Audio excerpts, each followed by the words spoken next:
Welcome to కీటాక్స్ podcast. నాయకులు చాలామంది ఉండొచ్చు, కానీ లీడర్ అనిపించుకునే వాళ్ళు కొద్దిమంది ఉంటారు. ముఖ్యమంత్రులు వస్తుంటారు, పోతుంటారు, కానీ జనం గుండెల్లో నిలిచేవాళ్ళు, చిరస్థాయిగా ముద్ర వేసేవాళ్ళు కొందరే ఉంటారు. అలాంటి కొందరిలో ఒక్కడి స్టోరీనే ఇది నా సొంత అనుభవం, first hand information. Hyderabad Dilsukh నగర్లో ఓ సెలూన్. అనంతపురం నుంచి వచ్చిన చింటూ ఆ సెలూన్ ఓనర్. అతను స్వతహాగా టీడీపీ అభిమాని. నాకు వ్యక్తిగతంగా తెలుసు. అప్పట్లో నేను పనిచేస్తున్న టీవీ ఛానల్, పత్రిక రెండు టీడీపీకి భీకరమైన సపోర్ట్ ఇచ్చే సంస్థలు కాబట్టి చింటూ తనకు తోచిన రాజకీయం నాతో మాట్లాడుతుండేవాడు. మెడ మీద కత్తి పెట్టినప్పుడు కాంట్రవర్సీలకు వెళ్ళకూడదు కాబట్టి నేను కూడా కొడుతూ వింటూ ఉండేవాడిని. అది ఇద్దరికీ అలవాటు. ఒకసారి చింటూ జోరు మీద ఉన్నాడు, వీరగాథ ఏదో చెప్తున్నాడు.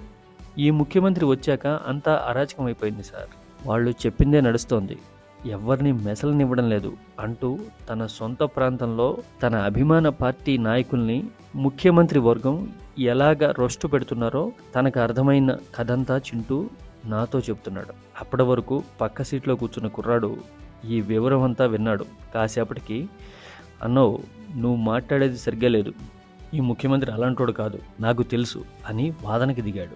అతని మాటల్లో స్పీడ్ చూసి నేను జోక్యం చేసుకున్నా. తమ్ముడు, ఏం తెలుసు, ముఖ్యమంత్రి తెలుసా నీకు అని అడిగా. అవునన్నా తెలుసు, నేను కలిసినా అని చెప్పాడు.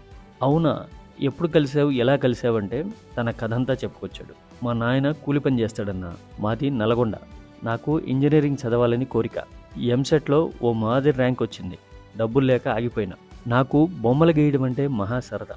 ఓసారి ముఖ్యమంత్రి బొమ్మ వేసి ఆయనకి బహుమతిగా ఇవ్వాలని మా నాయన నేను హైదరాబాద్కి వచ్చినాం. హైదరాబాద్కి రావడం అదే మొదటిసారి.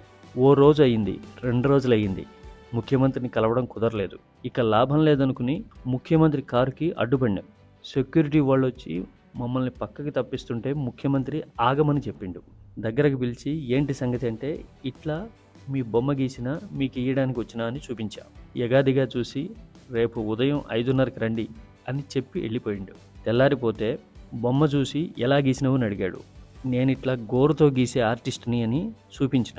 ముఖ్యమంత్రి సంబరపడి మా నాన్నని అడిగిండు, ఎంతమంది పిల్లలు, ఏం చేస్తుంటావని. పెళ్ళిడికి వచ్చిన బిడ్డ ఉన్నది, ఈడు కొడుకని చెప్తే, సరే మీ ఊళ్ళో ఫలానా నాయకుడిని కలవండి, 20 రోజుల తర్వాత మళ్ళొచ్చి నాకు కనిపించండి అని చెప్పి పంపిండు. తీరా పోయి మా ఊళ్ళో ఆ నాయకుడిని కలిస్తే మా నాయన్ని మార్కెట్ యార్డ్లో పనికి పెట్టిండు. మా అక్క పెళ్లికి 3 లక్షలు ఇచ్చిండు. నాకు ఇంజనీరింగ్ కాలేజీ సీట్ ఇచ్చిండు. హాస్టల్లో పెట్టిండు. నేను ఇక్కడనే చదువుతున్నా, ఇప్పుడు 4th ఇయర్. ఈ సీఎం దేవుడన్నా, ఆయన గురించి మీరు అట్లా మాట్లాడుతుంటే నాకు కోపం వచ్చింది అని ఆ కుర్రాడు చెప్తున్నప్పుడు కళ్ళల్లో నీళ్లు తిరుగుతున్నాయి, ఏడుపు తన్నుకొస్తోంది. నా నోట మాట రాలేదు. సెలూన్ చింటికి ఏం చెప్పాలో తెలియలేదు. సైలెంట్గా చూస్తుండిపోయాడు.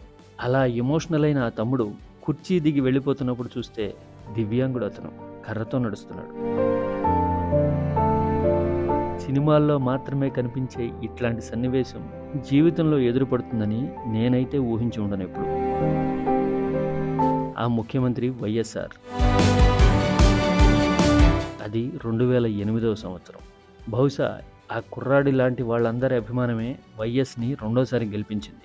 జనం గుండెల్లో చిరస్థాయిగా నిలిచేలా చేసింది. మీరే ఉంటారు, కామెంట్ చేయండి. Don't miss కీటాక్స్.